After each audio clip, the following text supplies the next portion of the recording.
Good afternoon.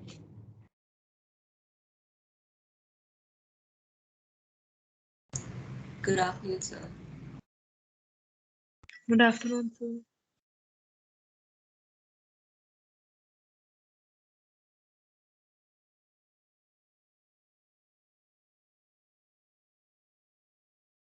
In the last discussion, we were talking some design cycle aspects pertaining to neural network as a classifier, right? So when you design a classifier using neural network model or using certain neural network, what are the major stages you are looking into in a pattern recognition system, right?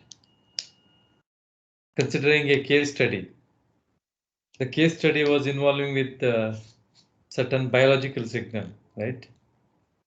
Such as electrocardiography, right? A electrocardiogram we have taken as an example. Even other signal like EEG also can be considered, or EOG can be considered, right? So when a cardiac signal is considered for analyzing some arrhythmia problem, right? Tachycardia or bradycardia, these are the classes with the normal you can plan for in those kind of problems when you're looking for classification, right? Say classification classes could be a normal class and other two class like under the abnormal even you can consider as a tachycardia and bradycardia. These are quite normal categories which you can consider based on ECG heart rate, right? ECG based heart rate. Or even considering many other features, how you can relook into the problem. That is what we were discussing. In the given example, people have worked out with 100 plus features. So you don't need to remember all the features, but make sure that the arrhythmia classification with the block schematic. And typically what is that those important features, 5 to 7 you can remember. Because feature engineering is a very important stage of this kind of approaches, pattern recognition system, where the feature handling is very, very important. That decides the outcome of your classifier. So that is why it's nothing but an input. A feature itself is a input, right? So that is why it is very, very important that you try to extract good features, right, in a given problem. So look for some kind of features. So typical features considered in one of the research group were discussed in the last class on ECG, but it is not only the type of features. That's what I mentioned. Features could be with respect to its variation, some amplitude, time duration, all this. In addition to that, some crossing point or ratios, all this. Not only this, you can try to explore some statistical information like mean, variance, right? And even wavelet, so many things, right? So given paper-based a few feature, at least 7 feature, you can try to remember so that you can try to use them when you are describing that case study. Okay. Today we'll take up one more example. Are you able to see my slide?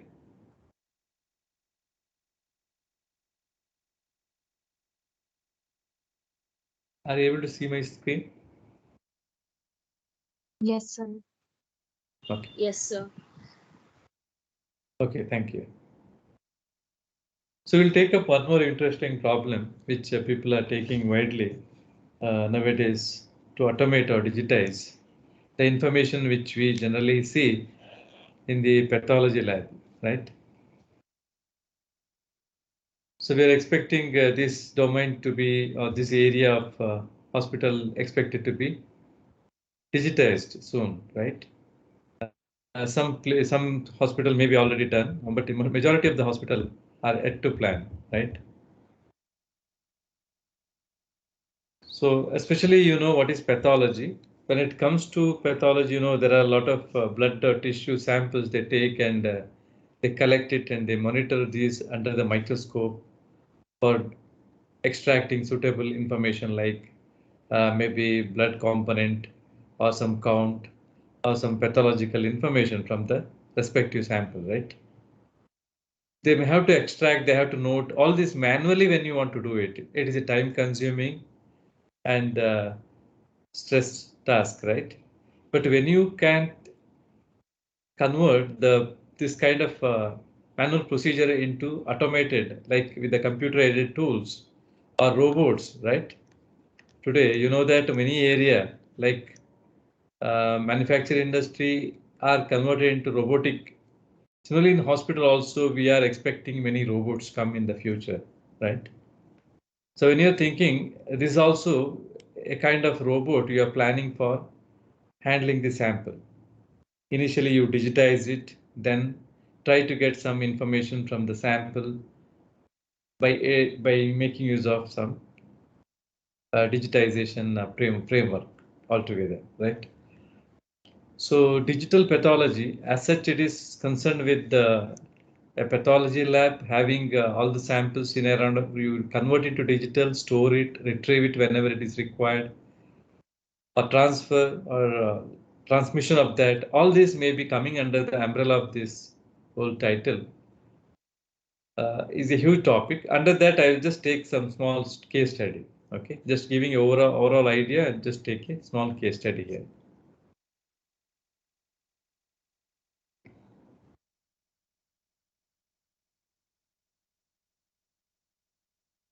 I think all of you know that in generally, you have a traditional pathology workflow. Whenever you have a tissue or a sample collected, it will be sent to the lab first, right? Maybe then kept under microscope and it is examined for a suitable uh, characteristic what you want to monitor. Maybe the number of RBCs or a parasite within the RBC, whatever it is, right? So depending on the problem, what you want to analyze, the sample will be analyzed with certain direction, right?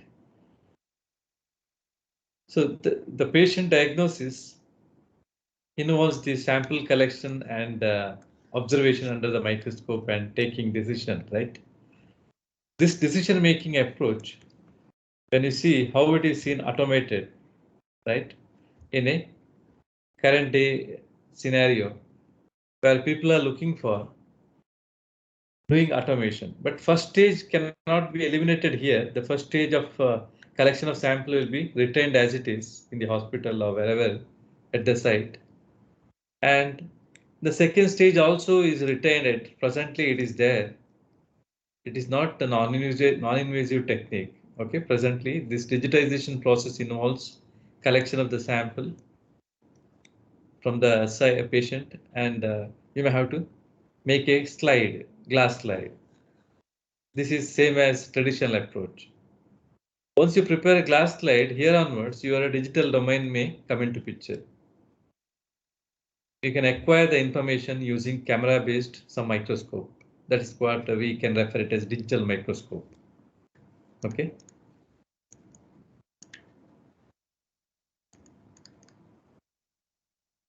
Once you try to acquire the sample, then you can store it, or you can edit it, or you can redo some operation on that, or you can find some diagnostic information. All these are possible later on. Okay.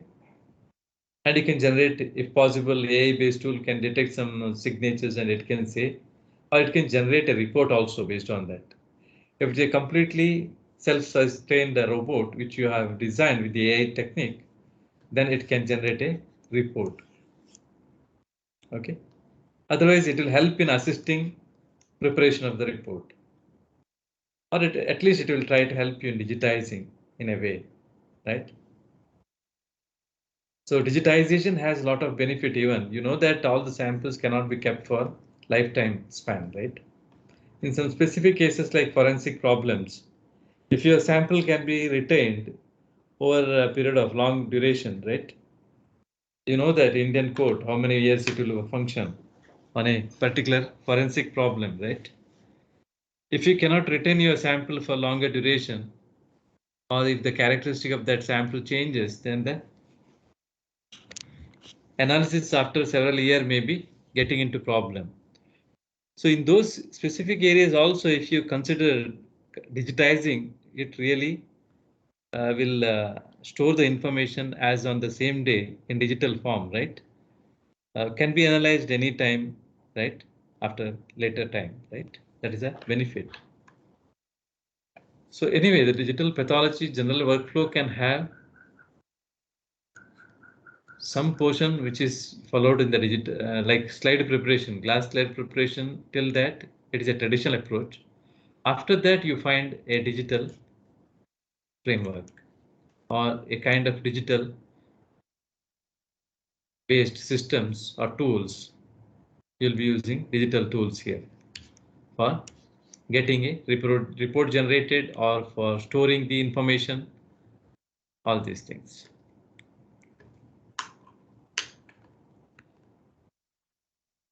But why you need to move towards digital, that I already mentioned one or two point. When you convert into digital, it is location independent information, anywhere it can be. So you can even send it to, suppose if you collect at a primary care center, even it can send it to tertiary care, primary care to tertiary care. I mean a small hospital to a super specialty hospital, where you can send and you can even take experts' opinion here in the tertiary care or super specialty hospital regarding some of the analysis, right? If you feel that it cannot be done at a primary care, such as in the remote areas or like some kind of rural India areas where experts won't be there, right? You can have a system there and it can be connected to that, and the information what you collect at the primary care center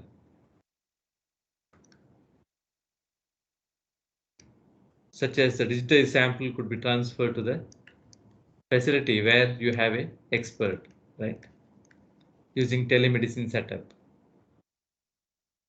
So these are the benefits of having a digital form of your sample, right? The transfer of that will be easy and handling that will be convenient. And it could be even analyzed at different place or location independent analysis of the information is possible here. And it is possible to share the images with other clinicians or family doctors or so many things, right? Options are provided here. Many times you can retrieve it once it is stored in a appropriate place, a cloud or some server, right? Which enables us to analyze the sample later stages or on the same day or later after a few years also. Okay, these are some of the intention where we move towards digitizing this. Anyway, it is just a comparison how it is with respect to radiology. If you see, radiology is already mostly it is digitized, right? And you understand that digitization in pathology is had to happen in all the areas. Some areas are already started, some are already established, but some area of digital pathology is still has to be digitized. Okay, or you need some more technology there. Okay, to handle the data which you are going to get there. But the size of the data, why I put this is the size of the data in radiology is manageable. But the size of the data, what you're talking in pathology is far, far beyond the size of what you get in radiology. So you need a few more. Anyway, however, you have today cloud and other support systems for big data. Here you find in pathology, a large amount of data is generated, okay, for each sample compared to radiology department. So there is one important challenge for the technology part of, right, we need to address. These are some of the comparisons. You can just go through it if you're interested. Some of the benefits and limitations I have just highlighted. You can go through it because of the large data set. The storage is one important thing you have to look for, and standardization also not happened here very much important. Another area is lot of standardization for this process need to be done, yet to be done, right? So people are doing it. It is happening. It is a current research area, one of the research area where a lot of standardization is happening. Okay, some of them already done, some of them yet to happen. right? So some of the benefits already I have told, you can just go through it. And there are some limitations I have highlighted. You can even go through it later. Okay. So one limitation is data storage I mentioned. You need a large amount of a large volume of data need to be stored here. Storage space should be higher. And even standardization had to happen or non-standardization is a major issue here. Even one more limitation or drawback if you consider, the investment may be initially higher, okay, to have a digital setup. But later on, it's something like how you use it. Based on that, it makes sense. High investment may be required initially, okay, to convert all the existing setup into digital. But later on, it is not an issue. Anyway, once it is put into digital, everyone can read it. So some safety measures or handling measures also need to be, regulatory related issues also need to be taken care. These are some limitation of that technology or the effect of that having digital, right? All these are listed here. Any specific question on this, what it is or regarding the basic introduction? Anyone has any specific question on that? I was just addressing how the transition happened from the traditional approach to current approach, or in the future what we are expecting to have, right? Current research with respect to that I was just referring to.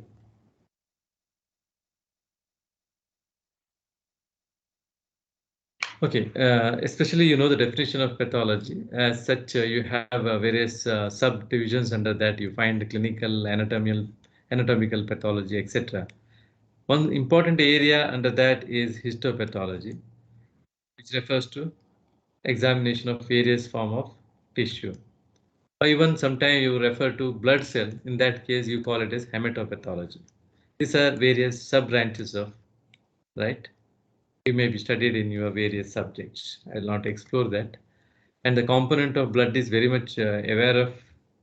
You know that there are various important cells are there in blood, and these blood cells are very important when you are diagnosing certain uh, disease or some kind of state of human health, right? Yeah. So that's why we say here single drop of blood can diagnose many problems, even a cancer or a kind of malaria kind of or infection like COVID or any other thing, right? It can help you to diagnose some of the information, right? So traditionally we use this kind of microscope where you may be seen this kind of microscope in the hospital generally, right? Along with some counter, even you can count number of platelets or number of WBC, etc. during your analysis, blood analysis procedures.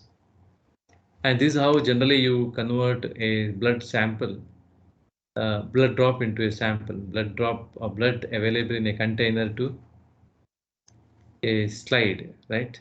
You put a drop of blood here and you try to use two glass pieces and you make it a spreading over a glass slide, right? You call blood smear over a glass slide. This is how generally you see sample available on a glass piece, right? This is called referred as glass slide preparation, right? Once you have that, you can even keep under a microscope, having a camera setup. You can see a camera here on the top. This camera can catch your image. What image? The sample image, whatever the type of sample you have kept here under the microscope. Based on that, it will try to capture the image. It has a viewport here, as well as there is a camera set up on the top. Some HD camera or some kind of cameras are kept here to acquire the images which you are viewing through the port. Okay. Parallel, it can be even connected to a large screen where you can find display of that. Suppose you have a hematology, some sample, blood sample is kept, you can find here your blood component, WBC or platelet or whatever it is. So you are trying to digitize your sample having some setup where samples are kept here. Sample means blood smear glass on a glass will be kept here. So that sample will be viewed through this, and you can focus and all this you can do it if you want manually. And then you can acquire the image through the camera setup here. Even parallelly, you can make a view of that in digital in the screen. It is a setup where you no need to always require to analyze your content, or you need to count only in the uh, viewport, right? So whatever the microscope facilities. Once you record your data in digital in the large screen, even you can analyze the samples. So it's a kind of setup you have in right now it is there in KMC, where you can digitize and you can also see the digital images.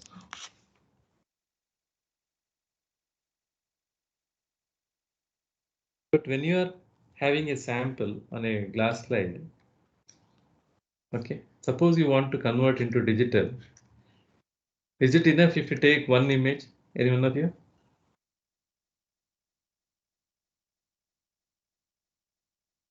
My question is very simple. You have a microscope. You're getting my question? You have a microscope-based system, digital system, where you'll be keeping your glass slide with smear here. With how many image you can convert this glass slide information into digital information? Any idea?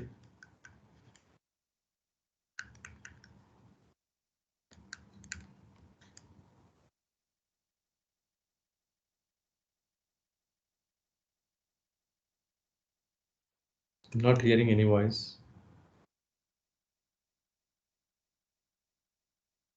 Are you able to hear my voice? Yes, sir. Okay. So you can see that, okay, you can see that there is a setup for acquiring, right? So when you see some sample like this or like this, the sample, when you see directly, you will see some patch of red colored sample, right? But when you see under the microscope, right, you'll be magnifying it. Because of that, it may not be possible to save this complete whole data into one image, right? Do you think like that? It is not possible, right? So you may have to have a scanner designed such a way that under a certain set magnification, it will try to capture certain region of this sample. Okay. It will capture certain region and it will give you in digital. It is certain region of whole sample. The scanner has to give this information digitized, right? So this is why you're looking for a robotic system, or you're looking for a kind of scanner here to digitize this glass slide. This is a glass slide. You want to convert into digital slide, where it is in the digital form. Okay, it will be seen in digital. But if you want to convert, is it possible to represent your whole data here on this region to collect in one image? Not possible. Say if you see various region here, you can represent one at certain magnification as one image like this. The second one as second image. Third one, so on. Like multiple images you may have to acquire in each region, in the row as well as in various rows. At certain magnification of 10x, if you acquire, you may have to plan with certain magnification so that you can collect this region of interest, smear region, by using certain number of images you can collect as a whole. Okay. But if you change the magnification to 40x, once again, number of sample regions, what you are focusing also getting different, and the image, whatever you are seeing, also different. I think all of you know that when I increase the magnification to 10x to 40x, whatever you see here, the content within this small region will also change, right? You are able to see smaller and smaller area in bigger size, right? Next to 3-4 minutes, you may get one assignment, okay? Maybe 25. Now 25, 30. Around 30, you are getting a assignment. Is it fine? You heard about, correct? Yeah, few seconds you are expected to have a assignment. Yeah. So glass slide need to be digitized. But in this process, if you want to digitize complete area of this smear into a digital form, then those set of images which you capture for representing this complete area will be referred as whole slide image. Okay, the process you can call whole slide imaging. The image which help you to represent this complete region, maybe using 10 or 100 images, right? These tile region, this is a tile you can call. This tile region you can represent in digital. Each tile can be represented as a digital image. Maybe if there are 25 tile images you see in the glass slide, there is a region of interest you are looking bigger in through microscope as a digital image, and you can store later.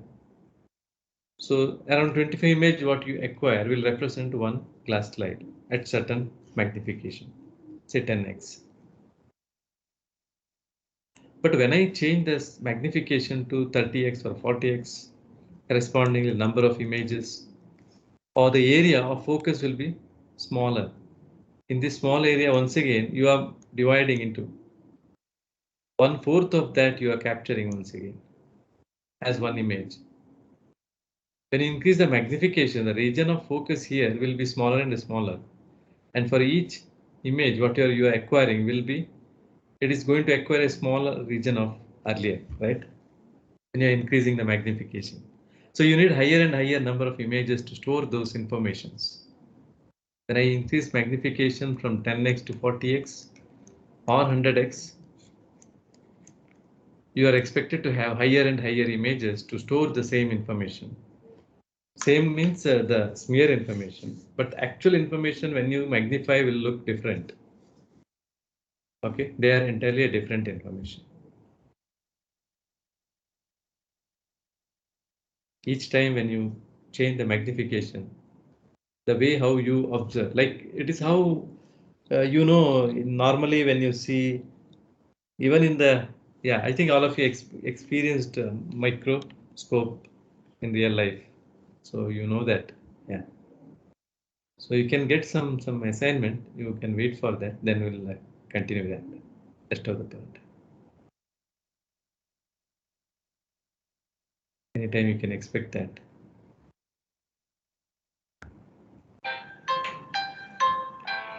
I'll put a reminder for that. Yeah.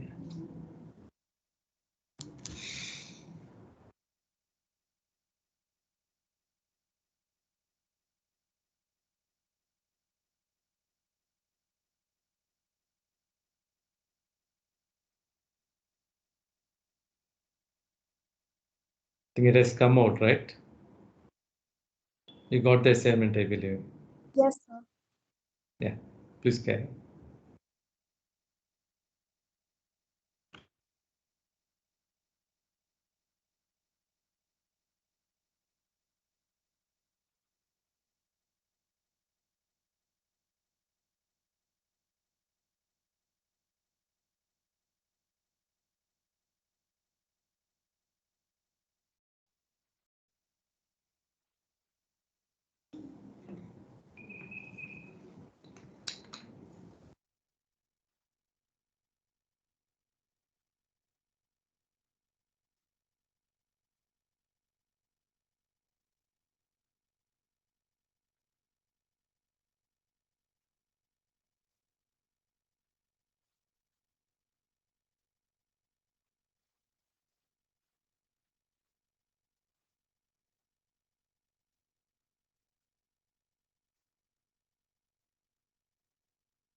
I think you completed the assignment.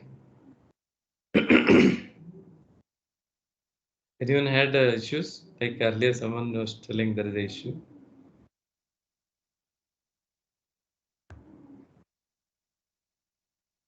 Anyone had any problem submitting?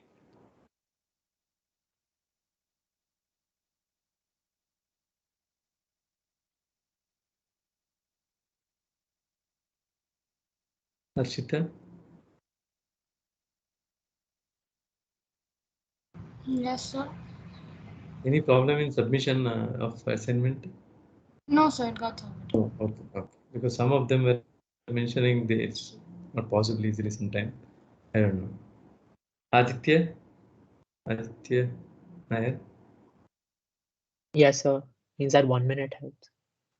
Could you able to do it today? Yes, sir, I submitted. Hello? Yeah. Yeah.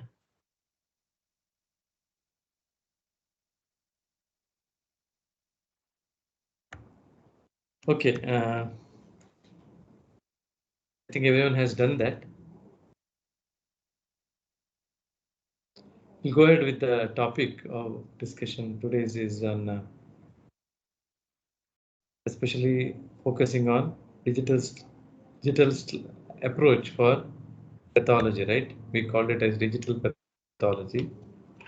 So when you convert a given slide, okay, when a given slide, some of the blood smear, you take and represent as a slide, right?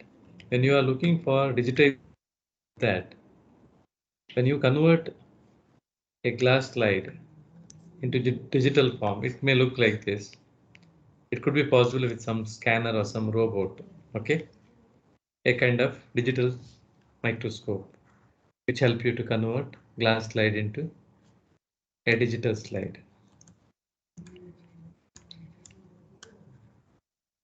So in this process, you may be acquiring to represent one certain region of interest on the glass. You may require to collect a few number of images.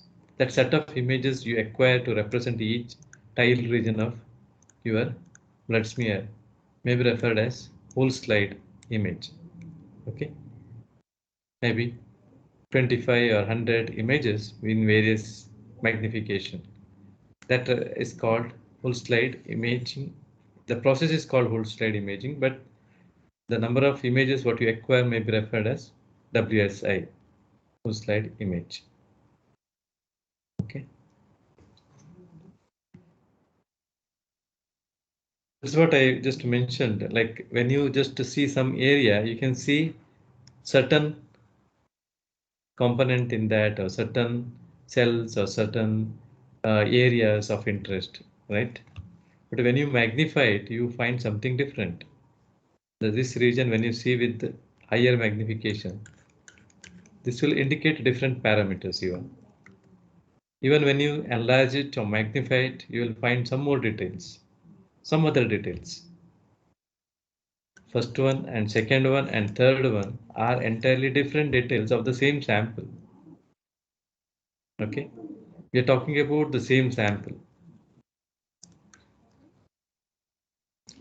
When you magnify it in different size, the information what you are able to acquire will be different. So it may be significant at certain magnification. Sometimes you may get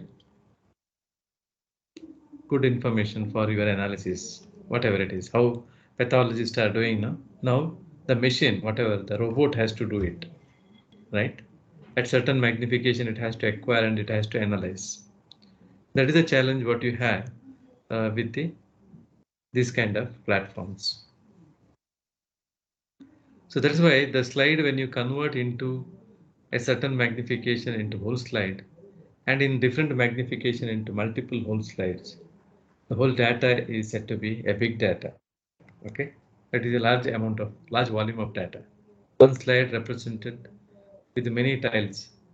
One glass slide having certain regions may be referred as small tile can be visualized with multiple images. Will represent a large volume of data. Even it could be viewed in different planes. That is another way of handling it in different microscope. It may be possible, some microscope. So that even makes the volume of data still higher. Okay. You can see sometime it is in gigabyte or some can go up to several gigabyte. Okay. Or sometime terabyte even, depending on what resolution and what kind of approach of digitization you follow. Based on that, it can be so much of amount of volume of data.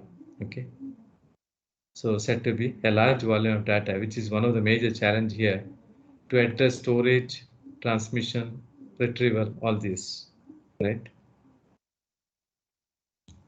The tiling here, I said that already. There is a small region of interest which you are magnifying, and you'll be trying to visualize as one tile or digital slide area. When you arrange all the small pieces of that together, say at certain magnification, a small region is shown here. Okay, another small region may be shown here. Similarly, another area of which has multiple images can be imagined by you, right? Of similar set of images could be seen for this region. This is what we are talking about. But when you represent at one magnification the whole region, you can call it as a whole slide image. Okay. By chance, if you want to transmit that, it is also another major challenge. Storing also require a lot of space. Say when you want to transmit, all this will come into picture. I'm not going to talk about that now. In the digital transmission, suppose this is the data area, what you are looking.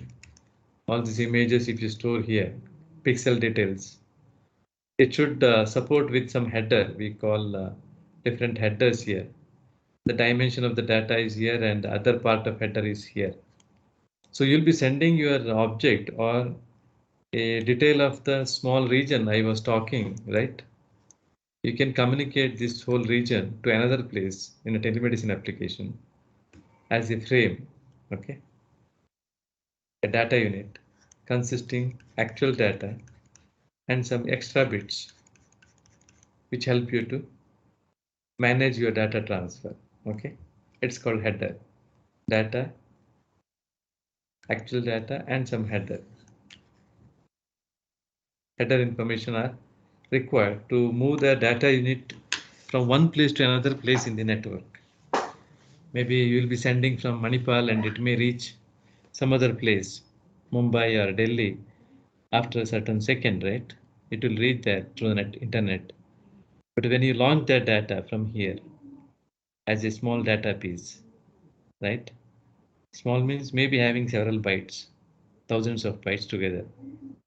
Suppose you want to represent this whole in terms of each pixel in bytes, you know how many bytes may be required, several bytes. So those set of data bytes, a small file of the image, will consist one header to guide it to reach the destination, right? So there are some required fields are required in the header that help you to make your data moves freely as independent data unit from one place to another place. Okay. So regarding this much concept, you will study in different other subjects. So let us not worry about this here. Okay.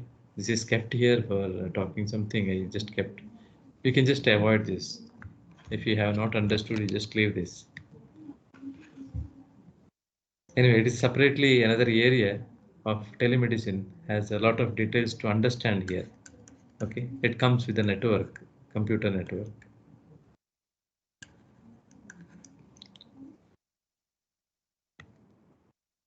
So what I'm trying to say here is, please understand when you are seeing this blood smear, if you want to digitize, you can do it at one magnification. That is one issue. Or with several magnification you can do. So when you see this concept of digitization, The data may be converted into several several bytes, that is in the order of gigabyte to terabyte, maybe range sometime. But as a result, if you can digitize, it try to provide you similar situation where how the pathologist is trying to visualize his data, right, in a microscope.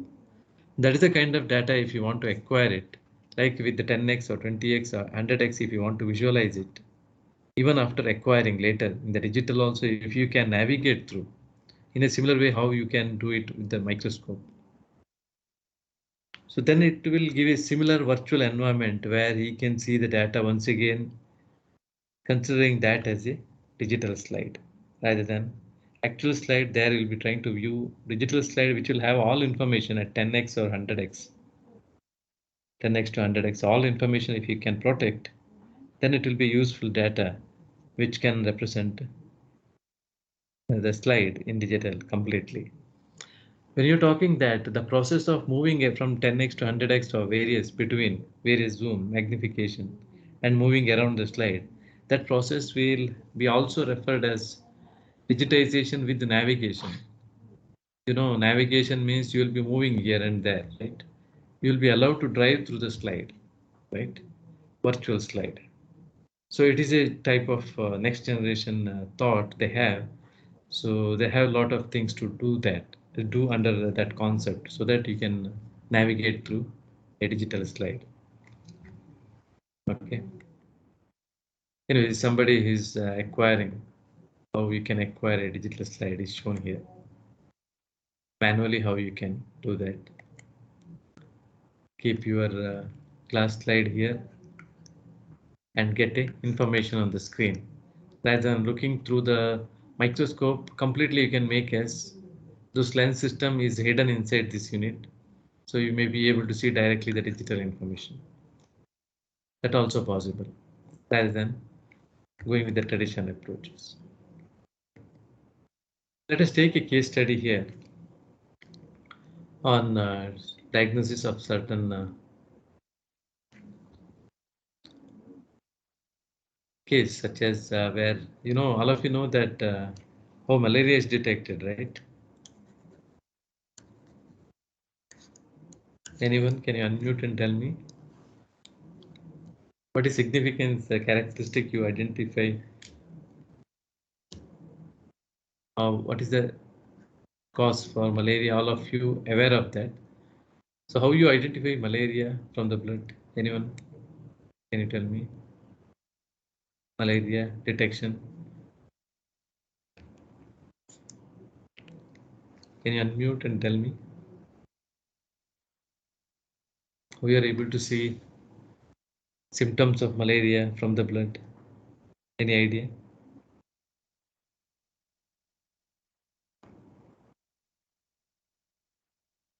Anusha?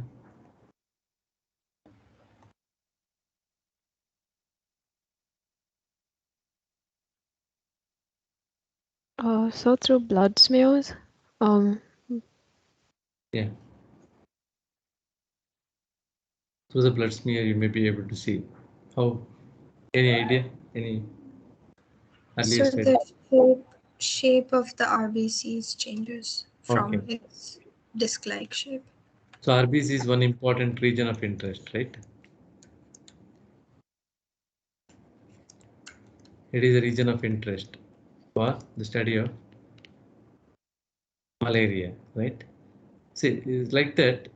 Different component may be a significant, maybe with respect to count or shape, right? In some infection, you may look for WBC or leukocyte sometime. In some cases, eosinophil is the count may be the requirement. In some cases, you may be looking for platelet, right? And its characteristic. So these are some of the component which are significantly indicating the health status, right? The health conditions or sometime, or maybe the infections or the disease conditions or the level of disease. All this may be seen in terms of the changes in the morphology or changes in the size or count a characteristic of the blood, right, as a whole. Especially when it comes to malaria, yes, one important thing is RBC. RBC shape size will change. So malaria detection system, as a case study, when you take, our first stage will be acquiring the images of the blood, then extraction of RBC, that is segmentation of RBC.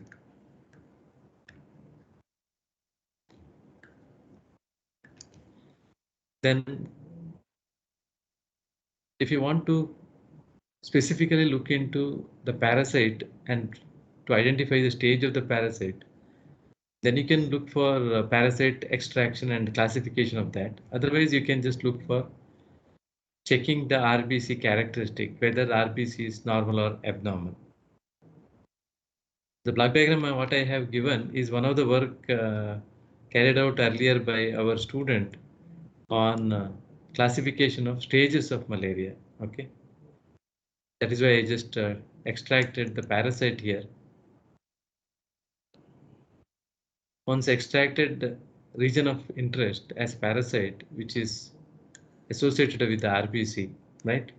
So there are two stages of extraction we are doing here. If you see, blood image is acquired as a first stage. Second stage is extraction of RBC, I wrote. It is nothing but a segmentation process. After that, once again, within that, we are looking for parasite. So you are looking for extraction of the parasite or segmentation of the parasite here. Then you can identify what type of stage it is from this parasitic information. See, there are two things we have explored here. The first thing is simple classification of a sample, say as a malaria, sample is malaria or not. Okay, and second is classification of its stages.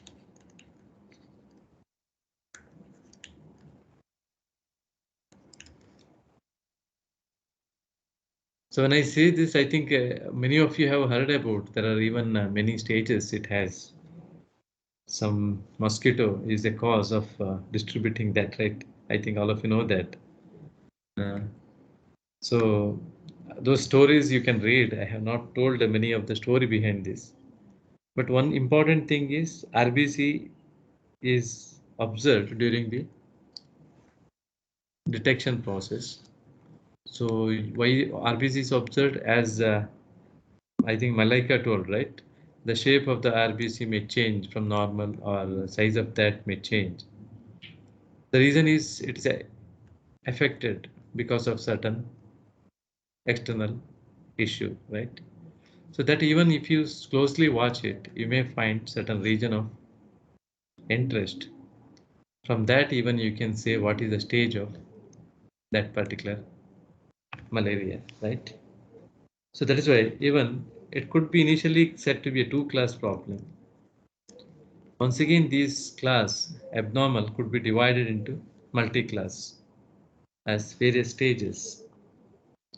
Okay, that is how the problem is discussed here. When you collect the sample from the smear, it may look like this with less magnification, like 5x may be seen like this, 10x, 20x, so on. When you see 100x, it gives more information. In some cases, generally this, when you are generally counting, maybe 100x may not give you accurate values. Maybe 40x may give you accurate values sometime. But suppose you want to see morphological detail or other textural features of the object of interest, then you may have to go for 100x. That will give more detail of each component that you have here, right? So looking into all this and available technology, that 100x may give you more detailed information, as you understand here, right? Okay, this is one 40x image of that sample having malaria. Okay, it is at 100x magnification. There are RBCs here. All these are RBCs.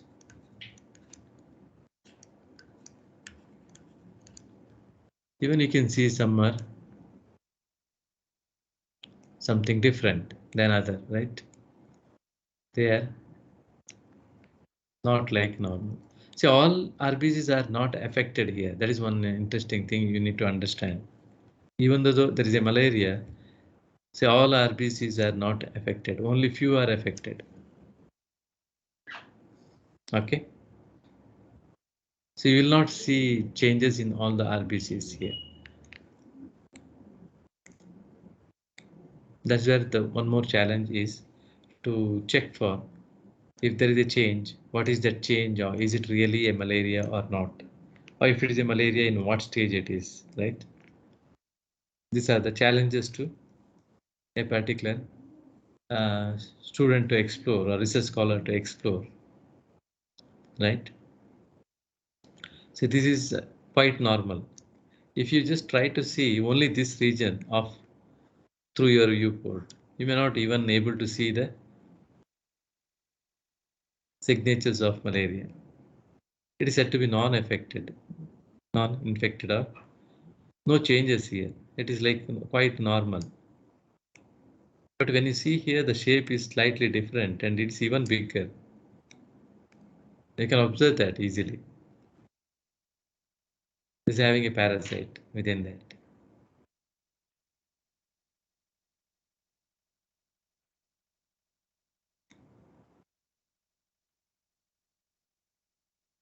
Even there can be other components, sometimes platelet, sometimes WBCs, all these will be there. So your machine should acquire the acquiring also. Today people are trying to make automation in that, focusing all this, how to automate. People are exploring that, even complete automation of that, right? Even it is also well tried.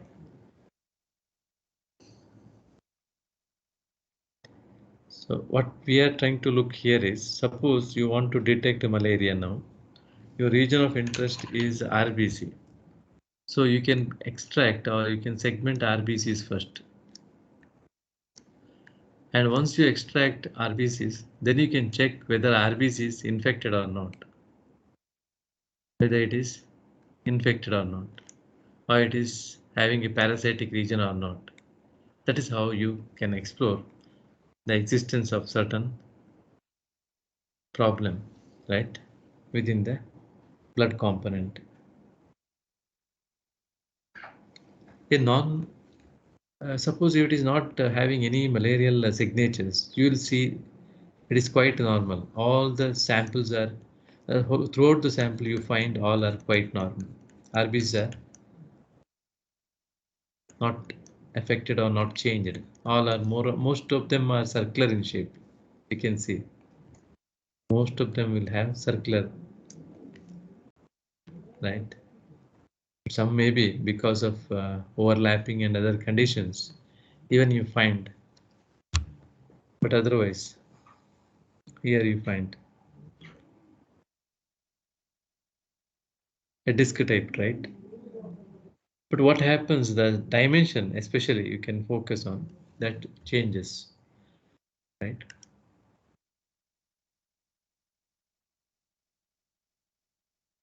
So how you can do this segmentation procedure, you have to proceed with. And once again, if you segment inside with that, you can even extract the small region. I shown bigger here.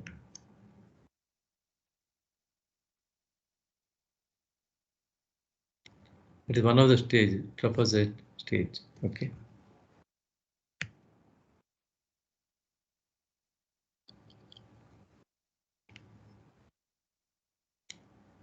Suppose say you are working this ring stage. A ring stage is shown here. Can you see here? Are you able to see this ring?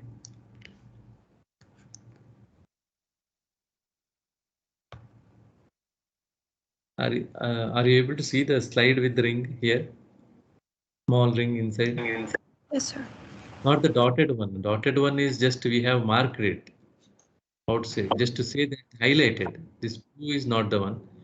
There is a purple one you can see inside. somewhere here, right? Yes, yes, sir, it's visible. Yeah, that is the ring stage. Okay. So different stages could be explored, right? Like this, you can even see the subclass of a malaria. Okay. A two-class problem is the majority requirement initially. Like once you understand a problem is of certain kind of like malaria or in some arrhythmia, if it is whether it is heart rate problem or whatever it is, within that you can explore, right? Subclass.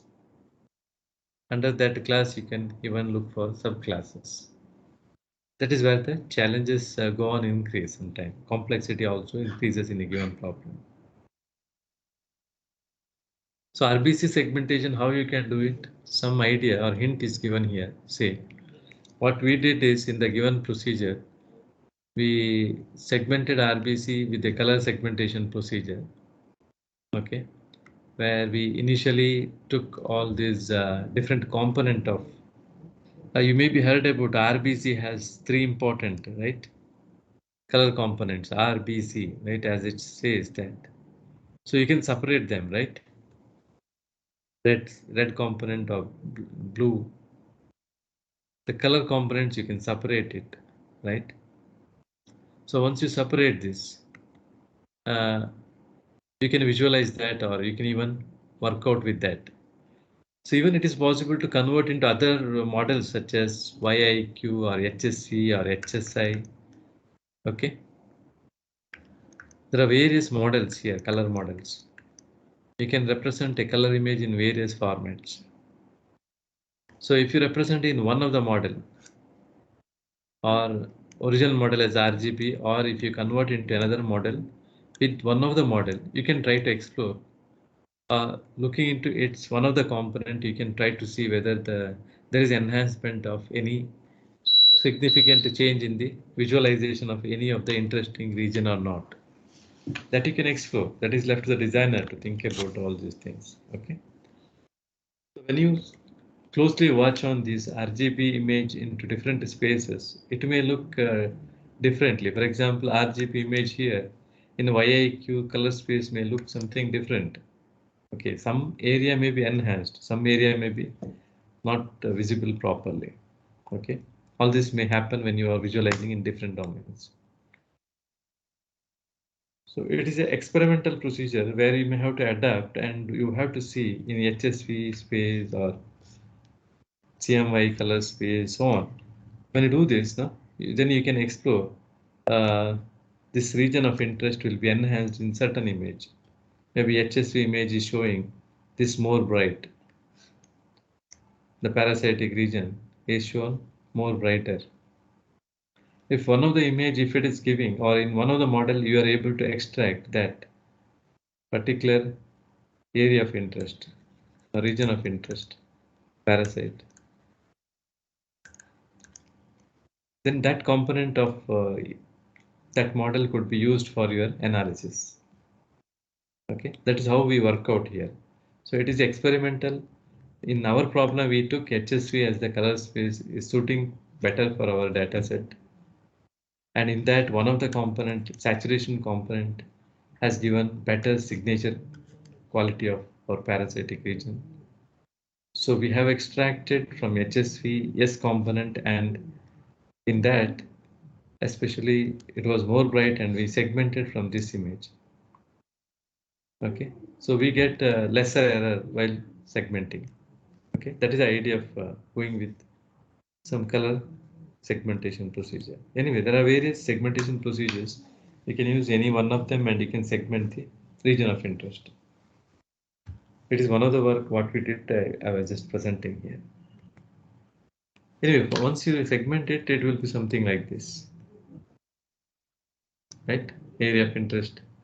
Even you can measure the characteristic of that, or you can look what is the shape of that, or what is the area of coverage of it, right? All this you can try to explore.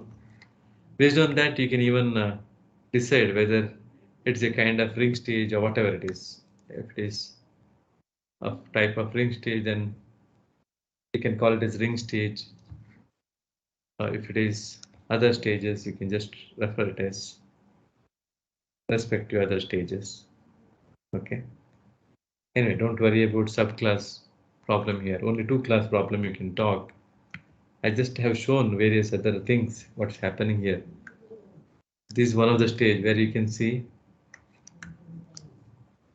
one of the stage, right? Where it is parasite is visualized differently than a ring stage or other stages. Anyway, let us not discuss with respect to stages here. Just shown here just how the problem could be taken, right? More and more precisely in some design development issues, right?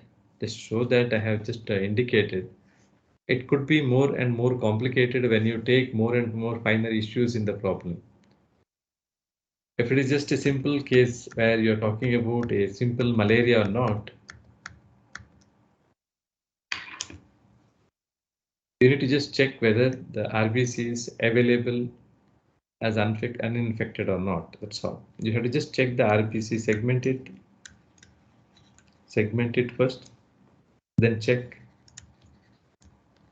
whether it is infected or not, or is there any change in the dimension or any serious change in the dimension or anything happened. And there is any parasitic information within that, yes or no. You have to just check. If it is yes, you can say that it is malaria. The problem is quite simple here. You have to check whether it is similar to this or not, right? If not, yes, it is abnormal. Easily you can declare. If it is abnormal, you can just check this. If it is available, yes, it may be malaria. You can confirm that it is malaria and stop it. That is a very basic two-class problem. So you just make sure that you are able to answer to two-class problem here. Just to get an idea, picture of complexity of the problem, I just taken you to other domain of even getting into this classification of multi-class problem here with the stages is a very complex problem, one of the complex problems. You can just try to give here only simple block diagram. When it comes to the examination point of view, you can consider it as a very simple problem, a detection system here, where you try to give a general block diagram with the image how you try to get into classification. Okay. A normal workflow you can just highlight.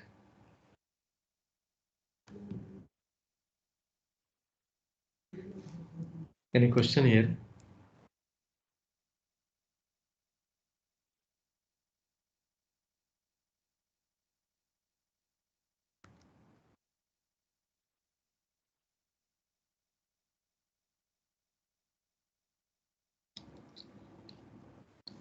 Any questions?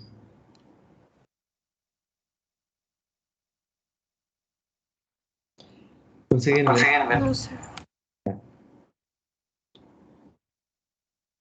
once again, when it comes to especially the features, right? For each feature, you may have to write one algorithm. Today, you have a feature extracting functions are available. Tools are there. Even there are networks for extracting the feature, neural networks, where neural network can help you to extract the features. It will help you to extract some 1,000 features. If you wish to do that, you give your data to a neural network. It will extract 1,000 features and it will provide you. Okay, that facility is with us today. Or manually, if you want to extract some feature, what you have to do? You have to segment this region of interest. Then you have to apply your algorithm on this region. Maybe you are extracting some size of this, right? If you are calculating area in a segmented region, then you have to check how many pixels are here, and each pixel size, if you know, you can estimate the area of this whole region of interest. or if you want to compare how much circular it is, how much it is deviating from circularity. That is also one of the feature. Morphological feature. It is said to be morphological feature. How much it is different in its morphology. It is also elliptically or circularly how it is different. All this could be measured today with various features. In MATLAB, you have different functions for that to extract various morphological features. Even with for a machine learning problem, you can think of extracting various features and you can make it as a feature set and you can train some model. That is also possible. Okay, for classification, there are two approaches you can follow here. Either you try to follow ML based or you can go with deep learning, right? When you're talking about ML based approach, you try to look for good features here. Segment this and the region of interest of RBC, or at the parasitic level, if further you are looking for a subclass of that. If you are just talking about malaria classification, I'm just looking for RBC, a segmented RBC within each sample. You extract features of each RBC and then consider those features set as input to your neural network.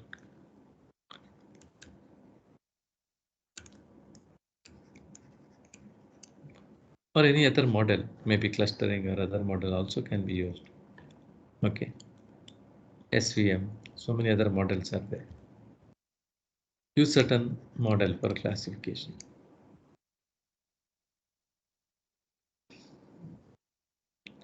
But if you're using a deep learning model, you need to extract or you need to segment this RBC also. You may be able to directly feed this, right?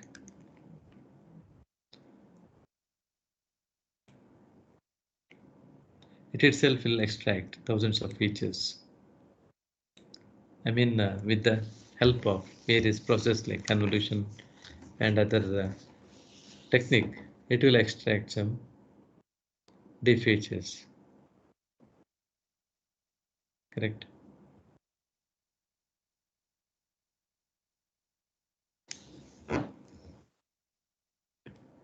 So one of the tool can be used for, but initially what we did is initially we have worked out with ML technique.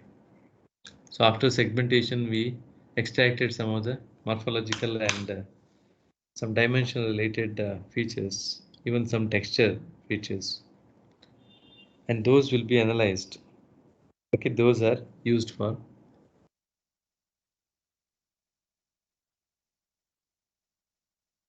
training the particular neural network based model. In our problem, we used a neural network model. So we trained a neural network model and we tested it. But recently, last year, one more your senior batch, Padmini, she has done one work on object detection here. She used one of the tool called RoboFlow for like she identified the various elements of this, right, cells, and she labeled each such as normal or abnormal, and it can be later given to the tool like object detection tool like YOLO. You may be heard about some of you. So there are a lot of procedures people follow across various areas. First of all, you have to first decide whether you want to go with ML or whether you want to go with DL or object detection technique, right? Once you decide your method, then you can try to explore. But even we have observed that sometime with the ML method also, with very few feature like 8 to 10 feature, you can get a similar result what you get in deep learning also sometime. Only the problem is in machine learning, the optimization takes a lot of time. Otherwise, if you can do it really, this is good for computation, right? Very less computation and small hardware required for executing this for real time. The major problem of what other platform is, what is the major problem of other platform with your understanding? Any one of you?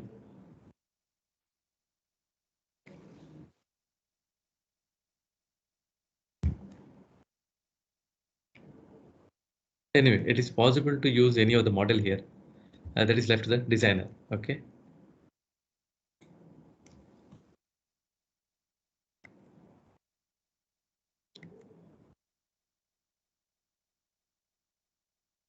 Any question here?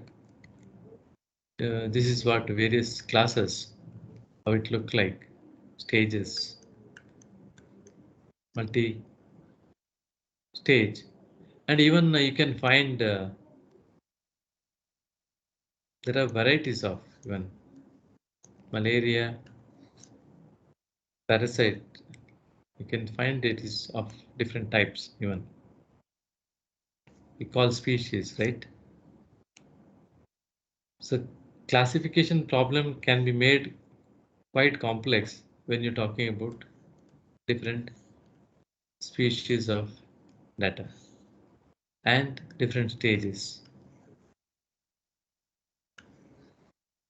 It's a multi-class problem. Within each species, you have 4 classes. So totally there are 16 classes.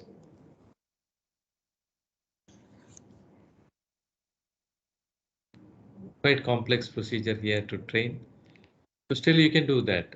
The accuracy and all these are based on your data set and training procedure and the model trained, all this. I decide that.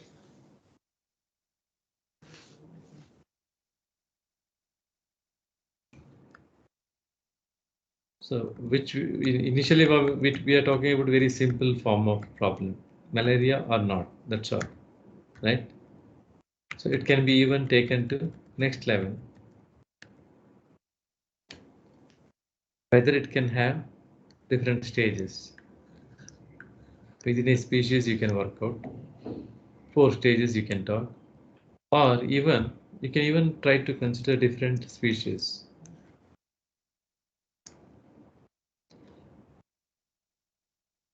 Within the stage itself you can look for different species, or you can consider all the classes together. And the complexity is increasing.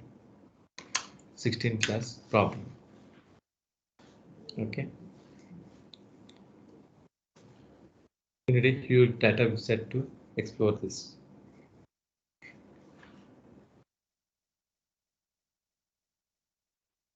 You're getting what is the challenge in the problem?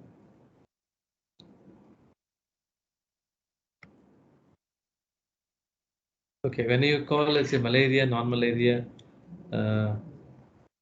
some of the features you can even talk about, say mean, standard deviation or area, contrast, correlation, energy, entropy. I have not related them, but you will get in the literature what is this. Even not only this, we even extracted some, I have not given here, some features such as what is the circularity of, right? Such kind of features also possible, morphological features. These are some statistical features. Some are based on its geometry, right? Area, etc. Or morphological, and some could be even textural. You can also extract textural. So when you are doing your own way of designing the machine learning problem, you have to engineer the features also.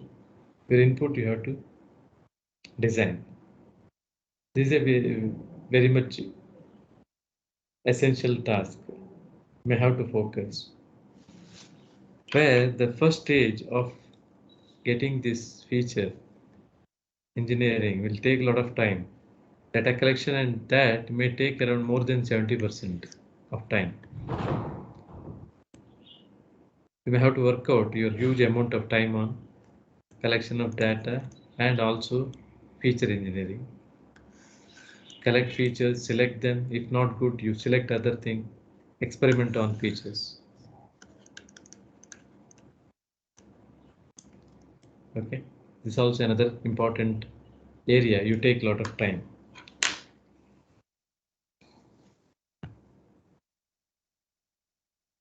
Once you generate your features, you can give it a model and you can train and you can test. Okay. I was just talking about a model in the last class. Anyway, I will show you in detail in the next class probably. One more time we will run through that. Some of the details I have not described during last class. I'll try to explain in the next class. So you know that these features could be given to a neural network app which is described in the last session, right?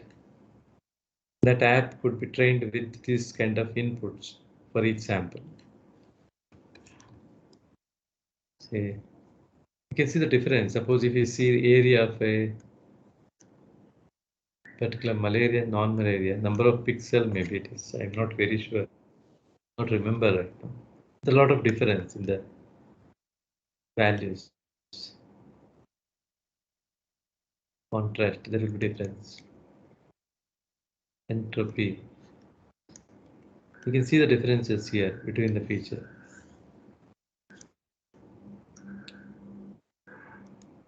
Right?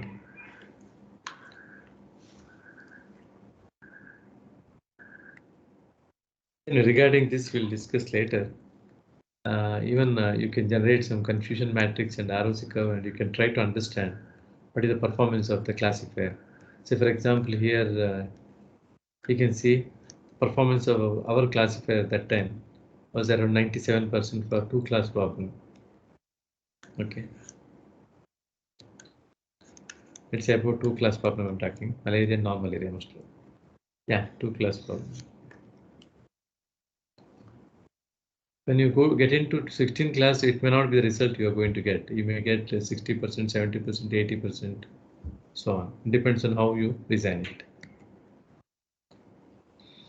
The same problem when it is extended to multi-stage, see here, the accuracy reduced 91%.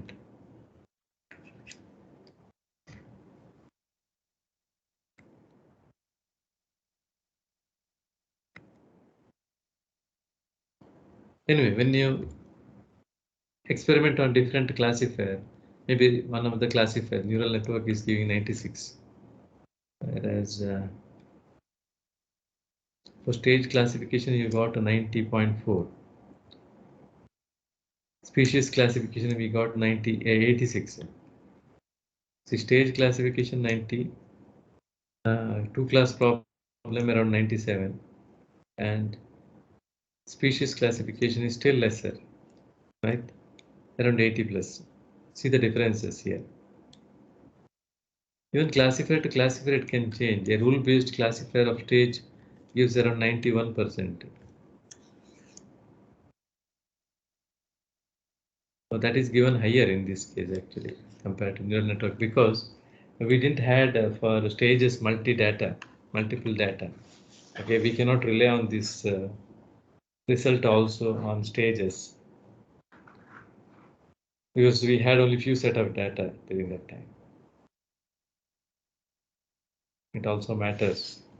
We cannot, even though sometimes that 91 may change when you go and collect for different types of samples and different area of samples, different machines based samples, all these may affect different staining. A lot of things you need to consider when you are going to a real problem. When I change the stain, the color will change, and your machine may not be able to recognize what is that sample is, right? So these things, when you want to generalize all these things, yeah, it will be very, very complex problem. Complete automation will be a complex problem. Anyway, don't worry about all these things. You can just give a general analysis on that. Okay. Similarly, many other tasks could be done here. Even one of the tasks last time your senior has done, you have published in one of the elsewhere. It is on leukemia, right?